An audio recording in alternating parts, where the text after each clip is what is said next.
लाल की जय। भक्त वत्सल भगवान की जय। मेरे गोविंद की जय। श्री वृंदावन बिहारी लाल की जय।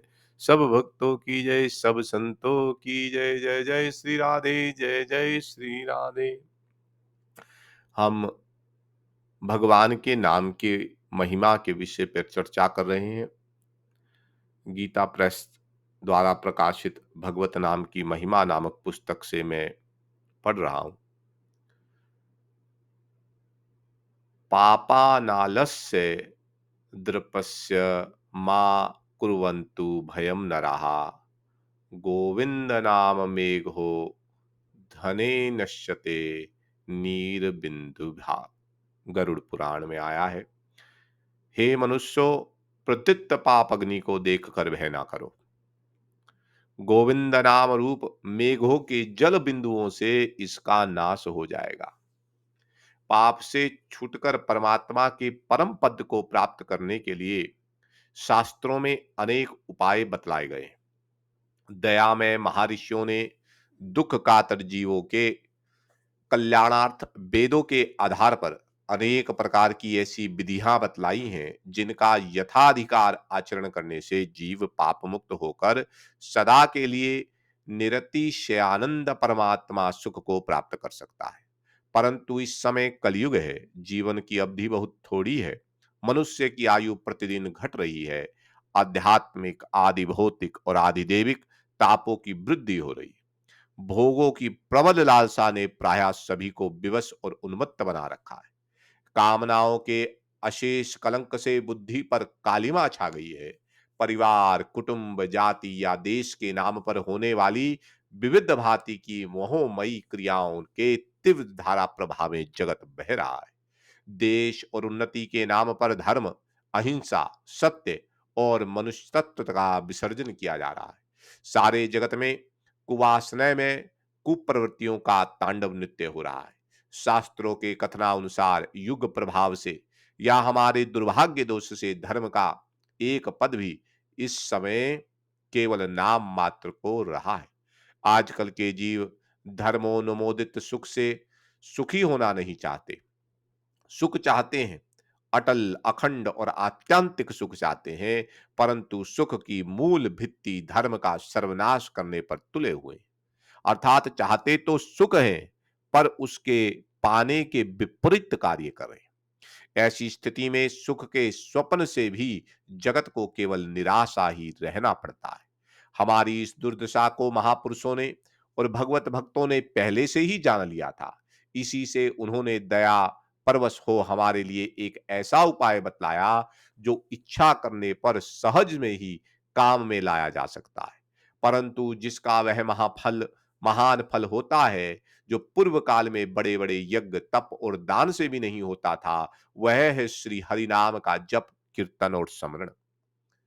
वेदांत दर्शन के निर्माता भगवान व्यासदेव चरित भागवत में ज्ञानी श्रेष्ठ सुखदेव जी महाराज शीघ्र ही मृत्यु को आलिंगन करने के लिए तैयार बैठे हुए राजा परीक्षित से पुकार कर कहते हैं।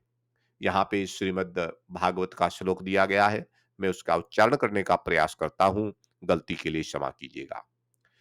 कलेर दोषो निधे राजस्ति होको महान गुणः कीर्तनादेव कृष्णस्य मुक्त संगम परम वर्जयेत।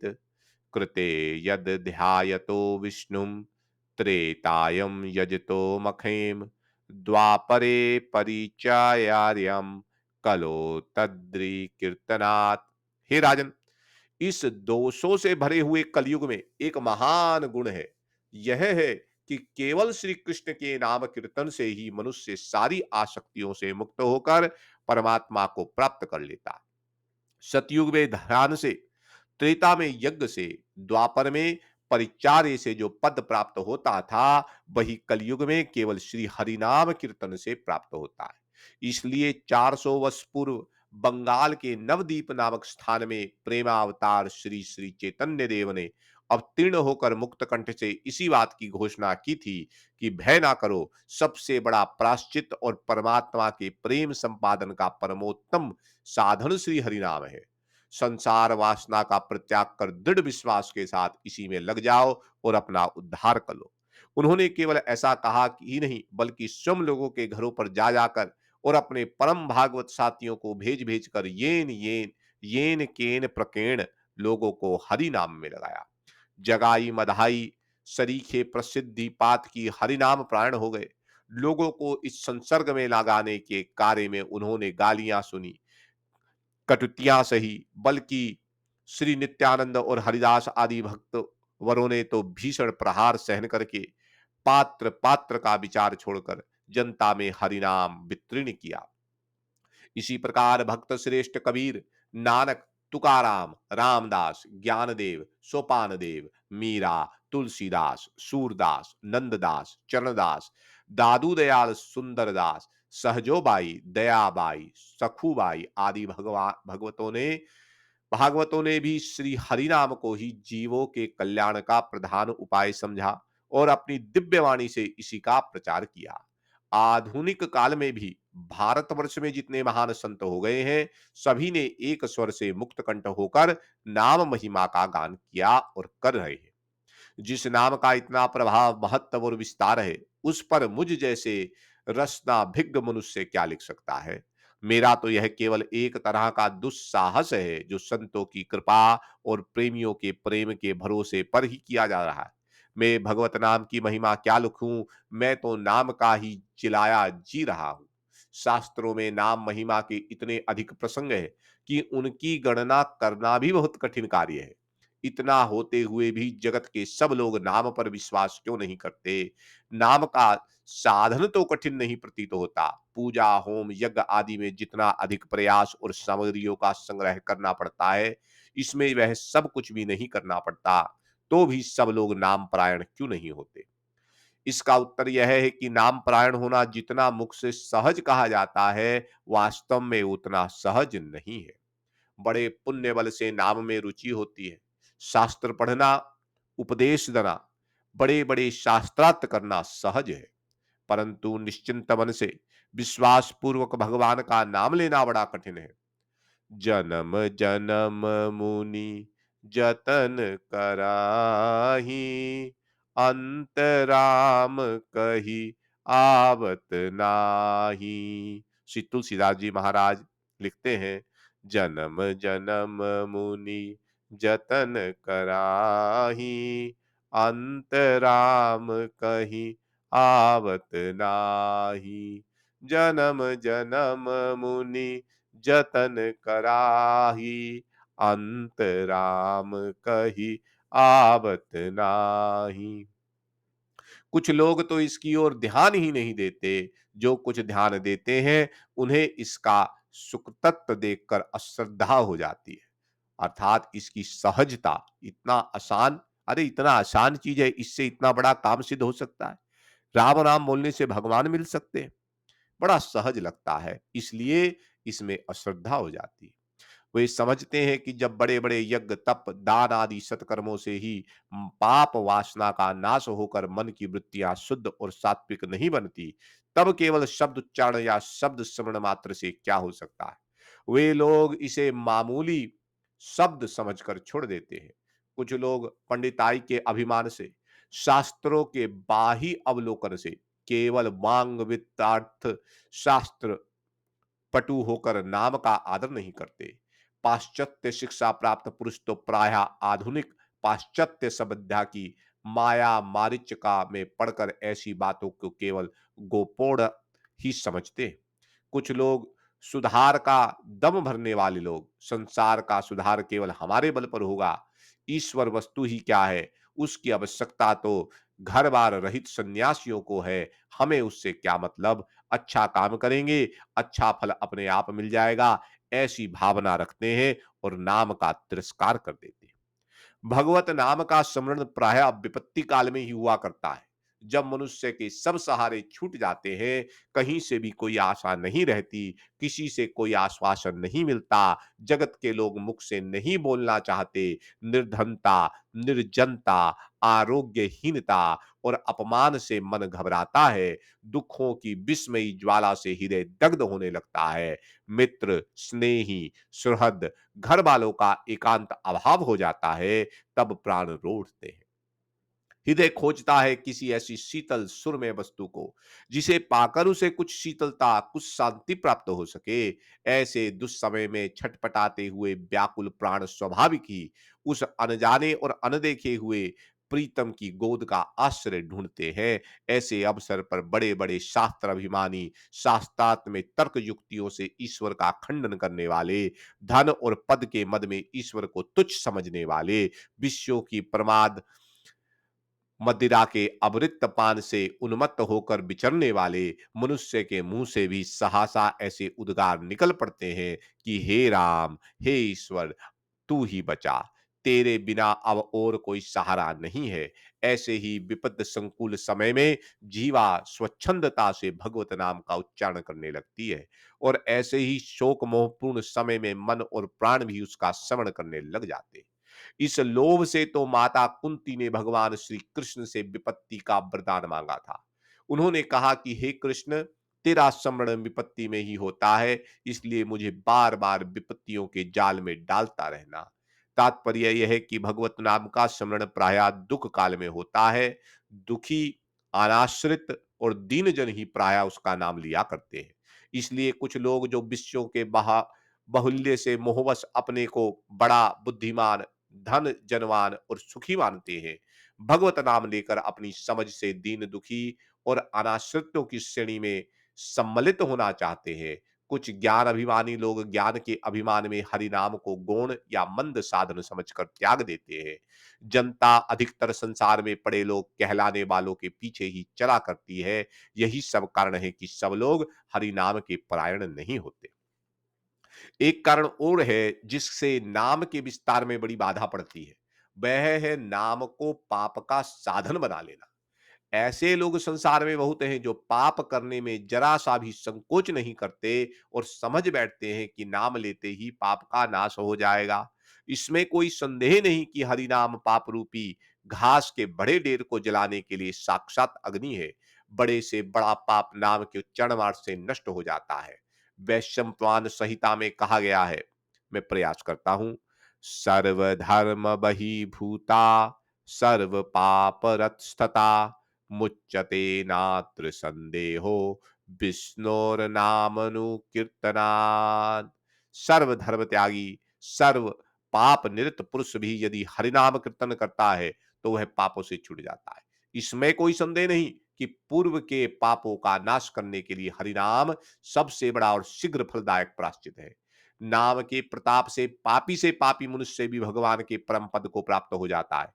परंतु जो मनुष्य जानबूझकर हरि नाम की दुहाई देकर मन में दृढ़ संकल्प करके पापों में प्रवृत्त होता है, उसका कहीं निस्तार नहीं होता। रोग रोग निवृत्त के लिए ही औषध का सेवन किया जाता है, परंतु जो लोग बीमारी बढ़ाने के लिए दवा लेते हैं, उनके सिवा मरने के और क्या फल मिल सकता है। पद्म पुराण का वचन है, नमो बलाद यस्याहि पाप बुद्धि न विद्यते तस्या यमे हिम शुद्धा। जो नाम का सहारा लेकर पापों में प्रवृत्त होता है, वह अनेक प्रकार की यम यातना भोग करने पर भी शुद्ध नहीं होता। जे नर नाम प्रताप बल करत पाप नित आप ब्रज लेप है जायते अमित दुष्कर पाप। इसमें कोई संदेह नहीं कि मत्स्य पुराण में वचन आया, परदारतो वापि पराप कृति कारकाम साम सुंदो मुक्ति माप्नोति हरेर नाम कीर्तनाद। पर स्त्रीगामी और पर पीड़नकारी मनुष्य भी हरिनाम कीर्तन से शुद्ध होकर मुक्ति को प्राप्त हो जाता है। इसमें भी कोई संदेह नहीं कि भागवत के कथनानुसार चोर, शराबी, मित्रद्रोही, स्त्री, राजा, पिता, गो तथा ब्राह्मण की हत्या करने वाला, गुरु पत्नीगामी और अन्याय बड़े-बड़े पापों में रत रहने वाला पुरुष भी भगवान के नाम ग्रहण मात्र से तत्काल मुक्त हो जाता है। पातक उपपातक महा, जेते पातक और, नाम लेत तत्काल सब, जरत खरत तेहि ठोर। पातक उपपातक महा, जेते पातक और, नाम लेत तत्काल सब, जरत खरत तेहि ठोर। पहले के कितने भी बड़े-बड़े पाप संचित क्यों ना हो, सच्चे मन से भगवत नाम लेते ही सब अग्नि में ईंधन की तरह जल जाते हैं। परंतु उसका यह अर्थ नहीं कि भगवत नाम लेने वाले को पाप करने के लिए छूट मिल जाती है। भगवान का नाम भी लेंगे और साथ ही साथ मनमाने पाप भी करते रहेंगे। इस प्रकार की जिनकी कुवासना है, उनके लिए तो फल उल्टा ही होता है। नाम महिमा की दुहाई देकर पाप करने वालों को नरक में भी जगह नहीं मिलती। जो लोग जानबूझकर धन के लोभ से चोरी करके, पर स्त्री गमन करके, क्रोध या लोभवश हिंसा करके, गुरु शास्त्रों का अपमान करके, मद्यपान, मलेच्छ भोजन आदि करके, स्त्री हत्या, भ्रूण हत्या करके और झूठी गवाही देकर या झूठा मामला सजा करके राम राम कह देते हैं और अपना छुटकारा मान लेते हैं, उनके पापों का नाश नहीं होता। उनके पाप तो ब्रजलेप हो जाते हैं। ऐसे ही लोगों को देखकर अच्छे लोग भी नाम महिमा को अर्थवाद समझकर नाम परायण नहीं होते। परंतु यह उनकी भूल है। यह सर्वथा यथार्थ तत्व है। बड़े-बड़े ऋषियों और संत महात्माओं ने नाम महिमा का प्रत्यक्ष अनुभव करके ही उसके गुण गाए। अब भी ऐसे लोग मिल सकते हैं जिन्हें नाम की प्रबल शक्ति का अनेक बार, अनेक तरह से अनुभव हो चुका है, परंतु वे लोग उन सब रहस्य को अश्राद्धों और नामापमानकारी लोगों के सामने कहना नहीं चाहते, क्योंकि यह भी एक नाम का अपराध है। अश्रद्धानेव मुख्यप्या शृण्वति यशोपदेशम शिवनामापराधा। अश्रद्धालु, नाम में और सुनना ना चाहने वाले को नाम का उपदेश करना कल्याण रूप नामक एक अपराध है। जो नाम के रसिक हैं, जिन्हें उसमें असली रसवादन का कभी अवसर प्राप्त हो गया है, वे तो फिर दूसरी ओर भूल कर भी नहीं ताकते। ना उन्हें शरीर की कुछ परवाह रहती है और ना जगत की। मतवाले शराबी की तरह नाम प्रेम में मस्त हुए वे कभी हंसते हैं, कभी रोते हैं, कभी गाते हैं, कभी नाचते हैं। उनके लिए फिर कोई अपना पराया नहीं रह जाता। ऐसे ही प्रेमियों के संबंध में महात्मा सूरदास जी महाराज लिखते हैं, प्रेम लगो परमेश्वर रसो तब, भूली गयो सिगरो घर बारा। जो उन्मत्त फिर जित की तितने को, रही ना शरीर संभारा। श्वास उस बास उठे सब रोम चले दग, नीर अखंडित धारा। सुंदर कौन करे नवधा विधि, झाकी पर्यो रस पी मतवारा। वास्तव में ऐसे ही मनुष्य नाम के यथार्थ भक्त हैं और इन्हीं लोगों द्वारा किया हुआ नाम उच्चारण जगत को पावन कर देता है। जहां तक ऐसे प्रेम की मस्ती ना प्राप्त हो, वहां तक प्रेम मार्ग में भी शास्त्र की मर्यादा का पूरा रक्षण करना चाहिए। भगवान नारद जी से कहते हैं,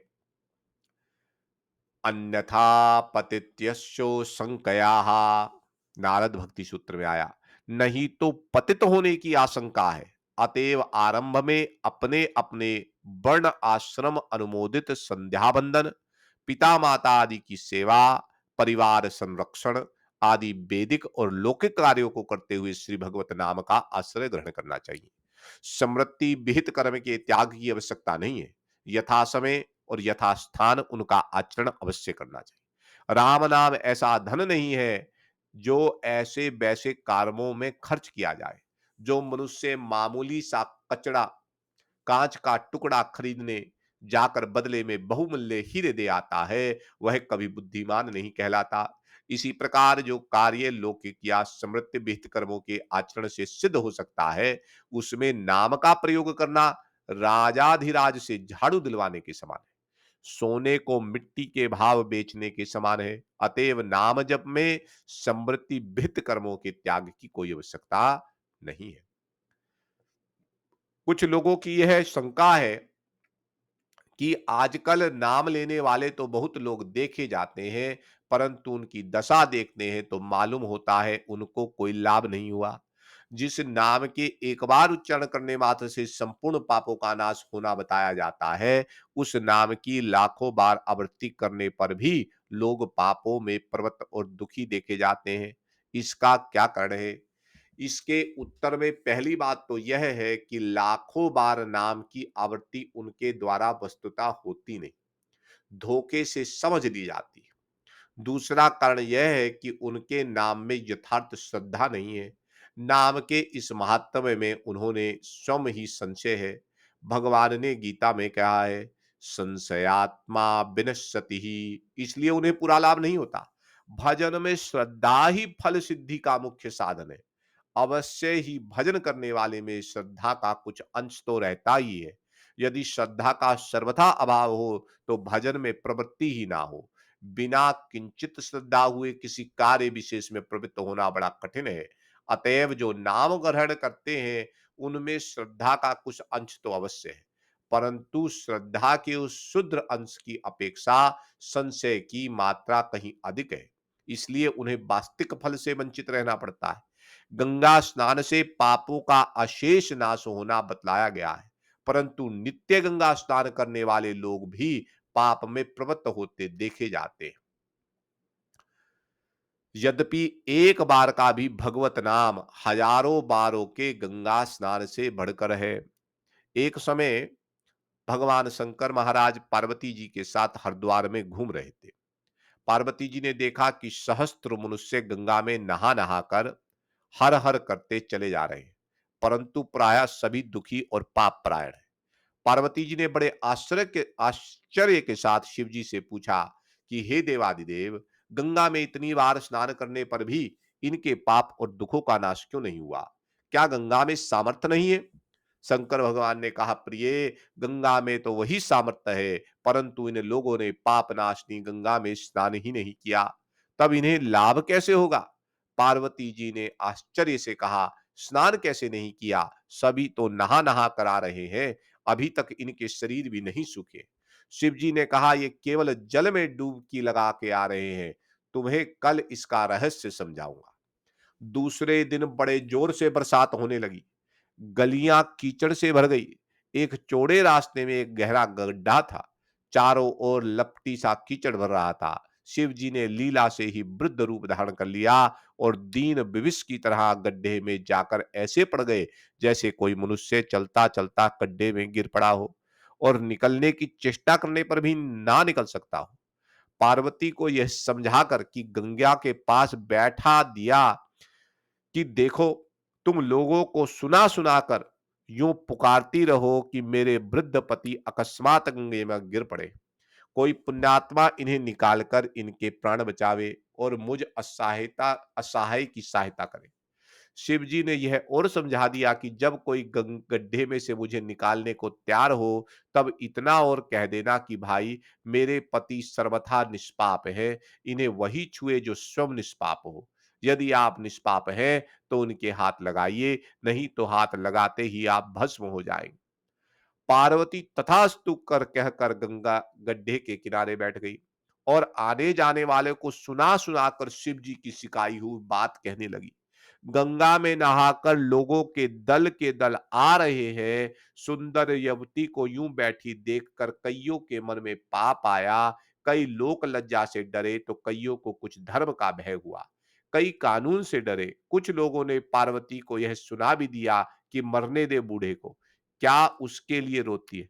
आगे और कुछ भी कहा, मर्यादा भंग होने के भय से वह शब्द लिखे नहीं जाते।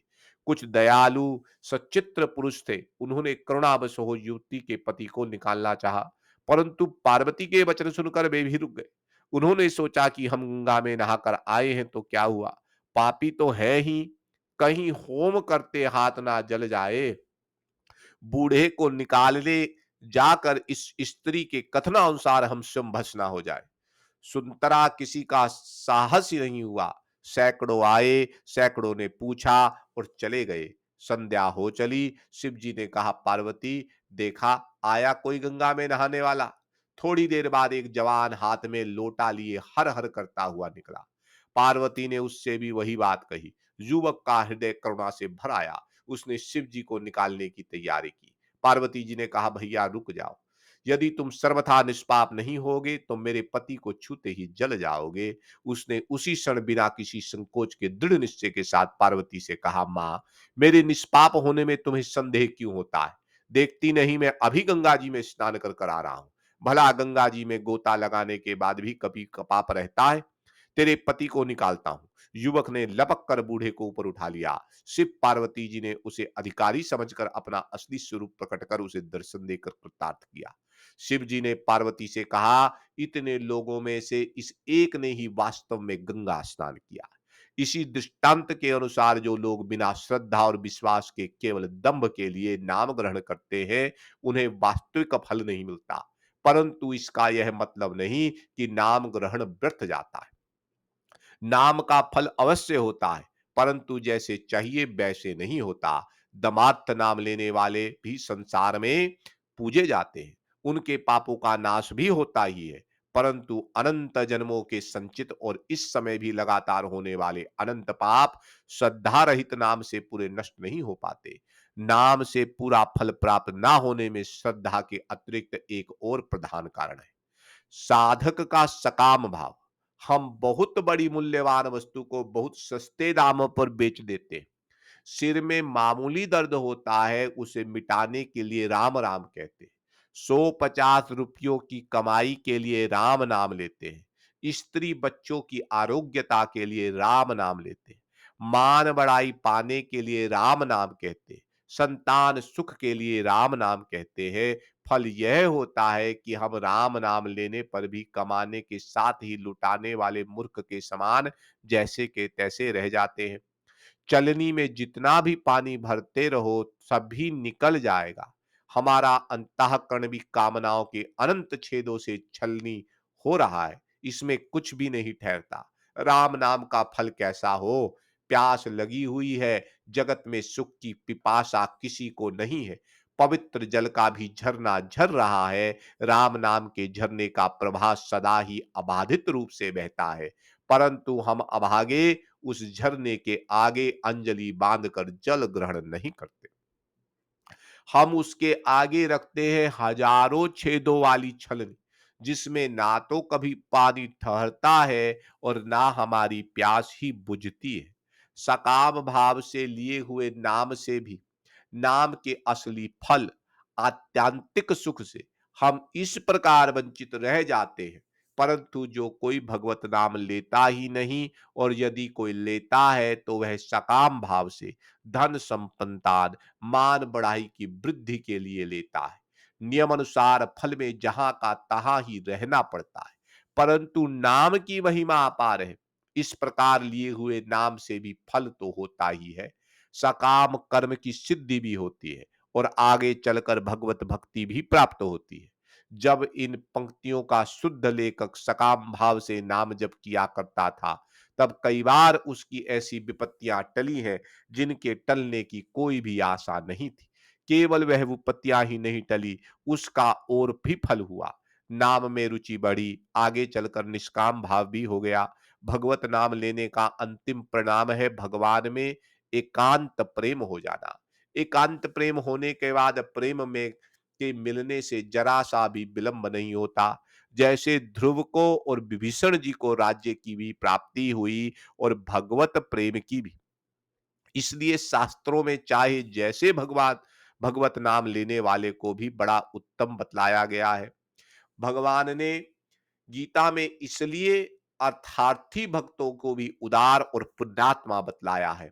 और अंत में मद भक्ता यान्ति मामापि कहकर चाहे जिस प्रकार भी भगवत भक्ति करने वाले को अपनी प्राप्ति कही है, क्योंकि सकाम भाव से अन्य सब की आशा छोड़कर, अन्य सब का आश्रय त्याग कर केवल भगवान की भक्ति के परायण होना भी बड़े भारी पुण्य का फल है।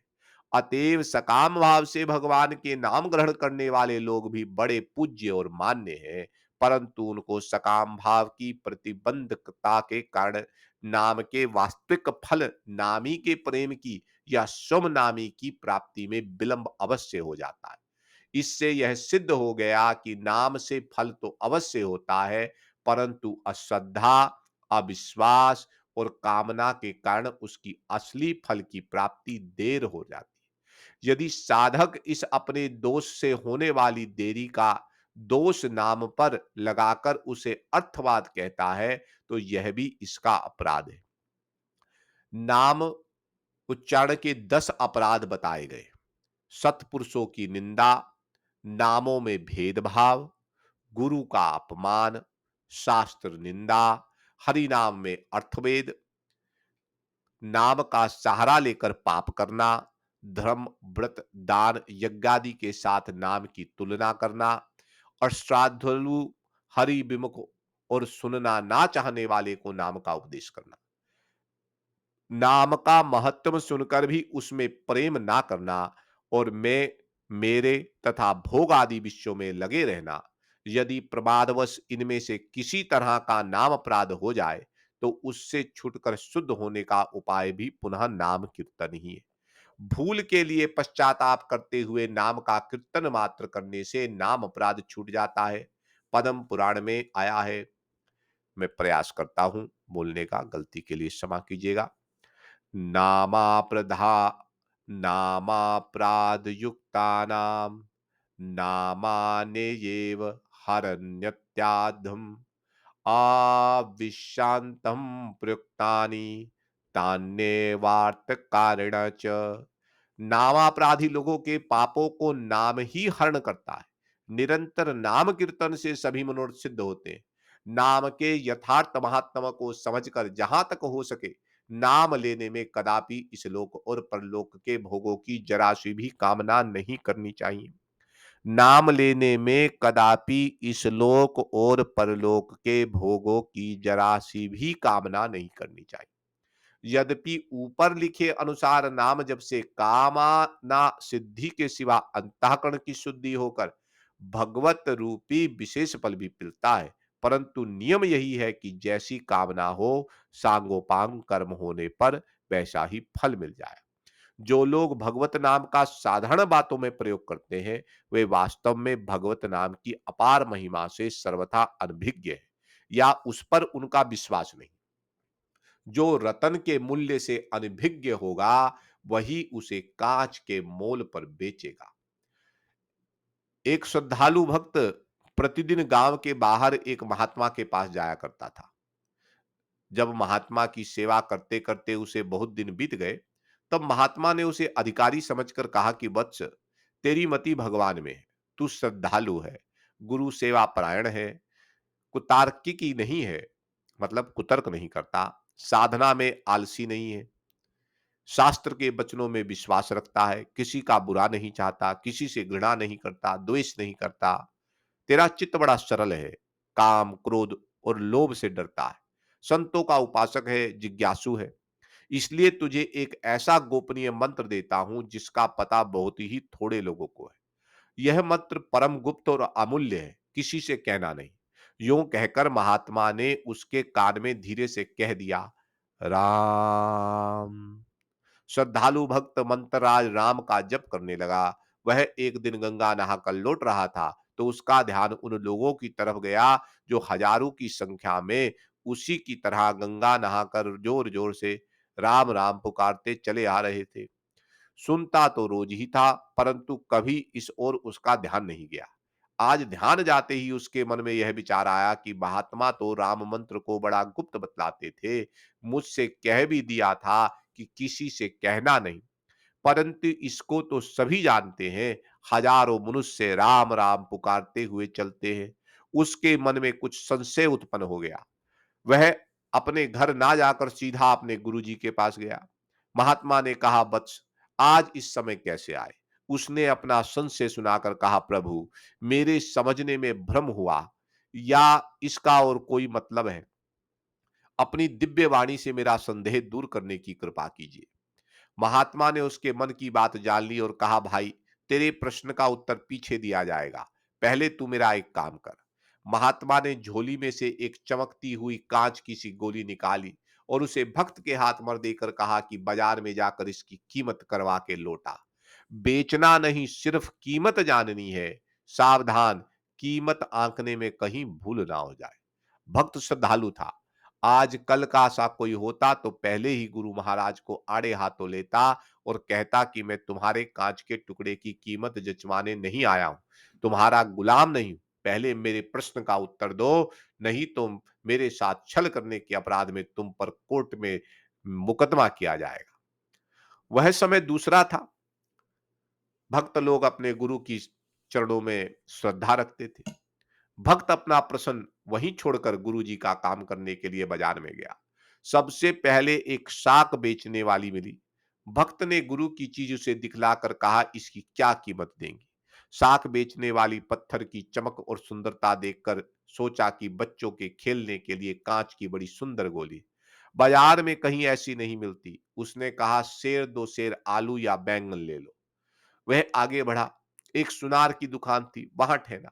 सुनार को गोली दिखलाकर पूछा, भाई इसकी क्या कीमत दोगे? सुनार ने हाथ में लेकर देखा और उसे अच्छा पुखराज समझकर 100 रुपए देने को कहा। भक्त की भी दिलचस्पी बढ़ी। वह और आगे बढ़ा। एक महाजन के यहां गया। महाजन ने गोली देखकर मन में विचार किया, इतना बड़ा और ऐसा अच्छा हीरा तो जगत में कहां से होगा? है तो पुखराज ही, परंतु हीरा सा लगता है। बड़े घर में नकली भी असली ही समझा जाता है। उसने 1000 रुपए में मांगा। भक्त ने सोचा कि हो ना हो, है तो कोई बड़ी मूल्यवान वस्तु। वह और आगे बढ़ा और एक जोहरी की दुकान पर गया। जोहरी ने परीक्षा की तो उसे हीरा ही मालूम दिया, परंतु इतना बड़ा और ऐसा हीरा कभी उसने देखा ही नहीं था। इसलिए कुछ संदेह रहा, तथापि उसने 1 लाख रुपए में मांगा। भक्त बेचना नहीं है कहकर एक सबसे बड़े जोहरी की दुकान पर गया। जब गुरु के पास से आया था, तब तो उसे जोहरियों के पास जाने का रहस्य ही नहीं था। वह स्वयं उसे मामूली कांच समझता था, पर ज्यो ज्यो कीमत बढ़ती गई, त्यों त्यों उसका भी साहस बढ़ता गया। बड़े जोहरी ने हीरा देखकर कहा, भाई यह तो अमूल्य है। इस देश की सारे जवाहरात इसके मूल्य में दे दिए जाए तो भी इसका मूल्य पूरा नहीं होता। इसे बेचना नहीं। यह सुनकर भक्त ने विचार किया कि अब तो सीमा हो चुकी। वह लौटकर महात्मा के पास आया और बोला, महाराज इसकी कीमत कोई कर ही नहीं सकता। यह तो अमूल्य वस्तु है। गुरु ने पूछा कि तुमको यह किसने बताया? भक्त ने कहा, प्रभु मैंने यहां से बाजार में पहले जाकर साक वाली से पूछा तो शेर दो शेर साक देना स्वीकार किया। सुनार ने 100 रुपए कहे, महाजन ने 1000, जोहरी ने लाख। अंत में सबसे बड़े जोहरी ने इसे अमूल्य बतलाते हुए कहा, यदि देश की सारी जवाहरात इसके बदले में दे दी जाए तब भी इसका मूल्य पूरा नहीं होता। महात्मा ने उससे रत्न लेकर अपनी झोली में रख लिया। भक्त ने कहा, महाराज अब मेरी शंका निवारण कीजिए। महात्मा ने कहा, भाई मैं तो तुझे शंका निवारण के लिए दृष्टांत सहित उपदेश दे चुका, तू अभी तक नहीं समझा, इसलिए फिर समझाता हूं। इस रत्न की कीमत कराने में ही तेरी शंका दूर हो जानी चाहिए थी। रत्न अमूल्य था, परंतु उसकी असली पहचान केवल सबसे बड़ी जोहरी को ही हुई। दूसरे नहीं पहचान सके। यदि मैंने तुझे बेचने के लिए आज्ञा दे दी होती तो तू 2 शेर के बदले 5-7 शेर साक के मूल्य पर ही बेच आता। अमूल्य वस्तु कौड़ी के मूल्य चली जाती, कितना बड़ा नुकसान होता। इसी प्रकार श्री नाम भी गुप्त और अमूल्य पदार्थ है। इसकी पहचान सबको नहीं है और ना इसका मूल्य सब कोई जानते हैं। चीज हाथ में होने पर भी जब तक उसकी पहचान नहीं होती, तब तक उसका असलीपन गुप्त ही रहता है। इसी तरह राम नाम के असली महत्व को भी बहुत कम लोग जानते हैं। जो राम नाम का व्यवसाय करते हैं, वे बेचारे बड़े दया के पात्र हैं, क्योंकि वे इस अमूल्य धन राम नाम को कौड़ी के मूल्य पर बेच देते। इसी से परम मूल्यवान रत्न को 2 शेर साख के बदले में बेच देने वाले मूर्ख के समान वे सदा ही भक्ति और प्रेम में दर्द ही रहते हैं। भक्ति और प्रेम के हुए बिना परमात्मा नहीं मिलते और परमात्मा को प्राप्त किए बिना दुखों से कभी छुटकारा नहीं हो सकता। दुखों की आत्यंतिक निवृत्ति परमात्मा को प्राप्त करने में ही है और उस परमात्मा की प्राप्ति का परम साधन श्री भगवत नाम है। इसलिए भगवत नाम का किसी भी दूसरे काम में प्रयोग नहीं करना चाहिए। भगवत नाम लेना चाहिए केवल भगवान के लिए, भगवान के लिए भी नहीं, उसके प्रेम के लिए। प्रेम के लिए भी नहीं, परंतु इसलिए कि बिना लिए रहा नहीं जाता। मन की वृत्ति ऐसी बन जानी चाहिए कि जिससे भजन हुए बिना एक क्षण भी चैन नहीं पड़े। जैसे श्वास रुकते ही गला घुट जाता है, प्राण अत्यंत व्याकुल होकर छटपटाने लगते हैं, इसी प्रकार भजन में जरा-सी भी भूल होने से क्षण भर के लिए भी भजन छूटने में प्राण छटपटाने लगे। इसीलिए भगवान नारद कहते हैं, अव्याव्रत भजनात्, तेल धारावत निरंतर भजन करने से ही प्रेम की प्राप्ति होती है। भजन में सबसे पहले नाम की आवश्यकता है। जिसका भजन करना होता है, सर्वप्रथम उसका नाम जानना पड़ता है। इसलिए नाम ही भजन का मूल है। आज की कथा को यहाँ विराम देते हैं। फिर भगवत नाम की चर्चा कल की कथा में करेंगे। श्री राम जय जय राम। श्री राम जय जय राम। श्री राम जय जय राम। श्री राम जय जय राम। मंगल भवन अमंगल हारी, द्रवहु सुदशरथ अजिर बिहारी। मंगल भवन अमंगल हारी, द्रवहु सुदशरथ अजिर बिहारी। श्री राम जय जय राम। श्री जय जय राम।